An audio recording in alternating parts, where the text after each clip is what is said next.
Welcome back to another episode of MotoGP Mac, and today we're going to talk about the qualifying session that just happened in Sepang. Now, Jorge Martin is on pole from Bastianini, Marc Marquez, Marco Bezzecchi, Rins, Marini, Morbidelli, Vinales, Pecco Bagnaia, Aleix Espargaro, Mir, Quartararo, Brad Binder, Jack Miller, Crutchlow, Gigi Antonio, Pol Espargaro, Johan Zarco, Miguel Oliveira, Remy Gardner, Alex Marquez, Raul Fernandez, Nakashima, and Darren Binder.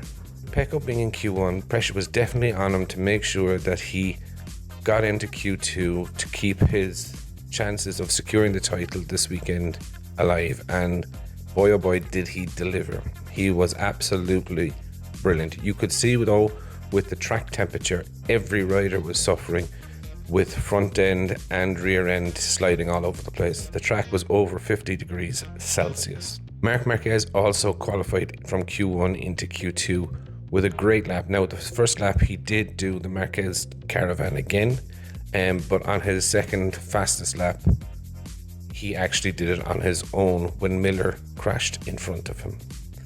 Miller had a high side in turn 2 and did knock the stuffing out of him. He was in second place at that time, but Marquez and Binder did get ahead of him. Poor showing today, actually. I did expect a little bit more from Johan Zarco. Maybe he is testing a different chassis and that's why it's not working for him. But with Q2 starting, this is where the main event really took place. Bagnaia came out first. Marc Marquez was towing him again, and you could see Pecco just wasn't paying any attention to anyone else, focused on what he needed to do. He did a solid lap on old tires because when he was in Q1 he had only one tire for Q2, so this first time that actually was his qualifying time he did on I think it was like 3 or 4 lap old tires. Now on his second run he was up by almost 0.2 of a second and he lost the front coming into turn 4.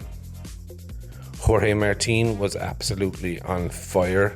He's broken the circuit record, and he didn't break it once, he broke it twice. So he didn't break it twice, but he was on the cusp of breaking it in his first one, and his second one he made sure of it.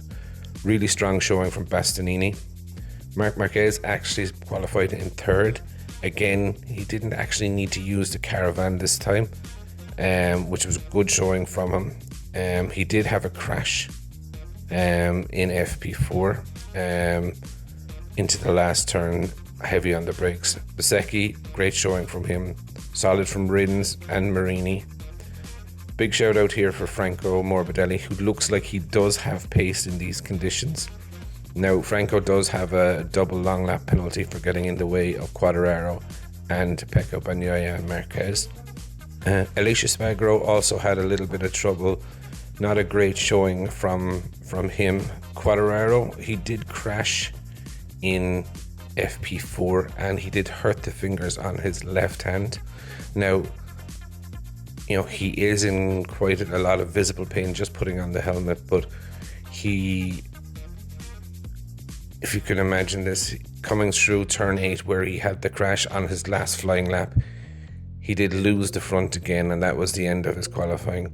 It's probably his worst qualifying of the season. But what I do find ironic is that all the title contenders this weekend haven't qualified that great. So look, it's definitely game on for tomorrow. My opinion is that Fabio has nothing to lose now. He is injured. Aleix has nothing to lose. Pecco, he just needs to keep the two boys close to him, try and just finish ahead of him. Doesn't have to go for the win, probably might try. But if I was going to say who was going to be my race winner tomorrow, one of the people that I'd like to see win a race this year is Jorge Martin. But I'd definitely love to know your thoughts. What did you think of qualifying? And who do you think is going to win the race? Definitely leave your thoughts in the comments below. I'll be back again tomorrow after the race.